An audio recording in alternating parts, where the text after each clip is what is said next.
有美国高官窜访台湾，却遇上了解放军环岛军演，并未在岛内做久留，能跑多快就跑多快，已经飞离台岛。这着实让台独势力的以美谋独成笑柄。来看详细情况。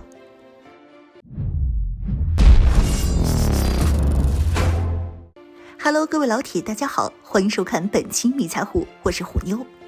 不顾大陆警告，美国众议长麦卡锡在美国本土会见了窜访的台当局领导人蔡英文。对于挑衅一中原则的举措，外交部表示，中方将采取坚决有力措施，坚定捍卫国家主权和领土完整。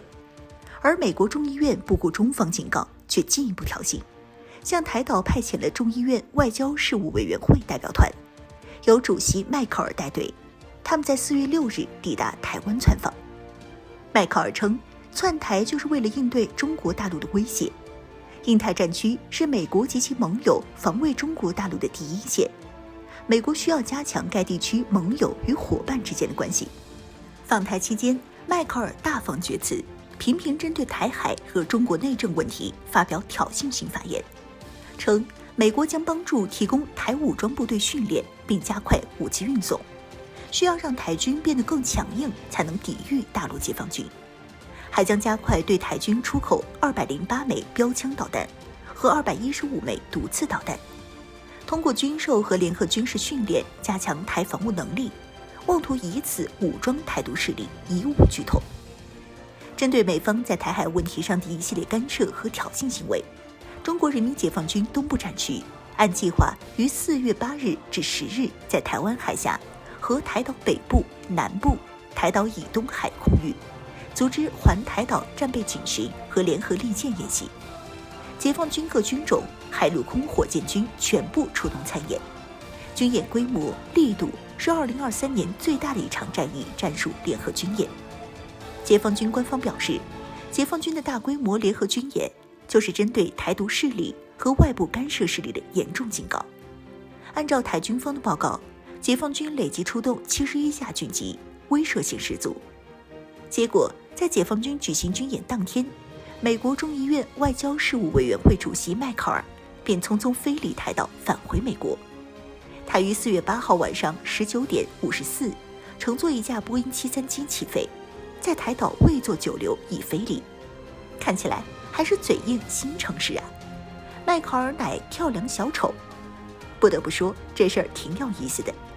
在解放军举行军演前，迈克尔在台各地走穴捞金，频频发表美军支持台军的荒谬言论。结果解放军一军演，山东号航母战斗群一进驻台岛东部，他却溜得比谁都快，甚至美军尼米兹号航母也从台东向后避让数百千米，可见台当局以美谋独就是徒增笑柄。不过从近期美国官方的一系列动作来看，美国在干涉台海的问题上是正在快步前进。相比过去采取切香肠战术，掏空一中原则，现在美国在对台问题上正采取激进策略，包括佩洛西窜台、麦卡锡见蔡英文、迈克尔窜台等一系列行为。台当局领导人在1年内会见2任美国3号领导人，美国众议院的一个常设委员会的主席窜台，这件事要在过去简直是不敢想象的。有分析认为，实际上美国激进的举动就是在破坏中美关系。去年佩洛西不顾政府劝阻窜访台湾，麦卡锡一直在背后拱火。这次会见蔡英文的麦卡锡和窜台的众议院外交事务委员会主席迈克尔都是共和党，他们针对此前中美领导人达成的缓和共识，实际上是不满的。马上2024大选了，若民主党政府和中国缓和，本质上对于美国的经济回暖是很有利的。民主党若利用大选前这一点时间和中国加强合作，缓和美国国内通胀，缓解经济问题，那么其大选的支持率不会低，拜登连任也有了可能。而这也恰恰是共和党不愿意见到的。因此近期想方设法在台海问题上没事找事儿，武断挑衅，尽量破坏中美达成的共识，拜登政府还没法管，因为美国政府没权力管事，尤其是管众议院，完全就是2龙治水，各管一摊。这是美国内部政治混乱、左右互搏的源头之一。当然，这本质上还是美国政局严重分裂的恶果。但即便如此，中方自然不会惯着美国在台湾问题上乱来。无论是谁执政，也不能在台海问题上触碰大陆的底线。目前，解放军在台海接连进行实战化的军演，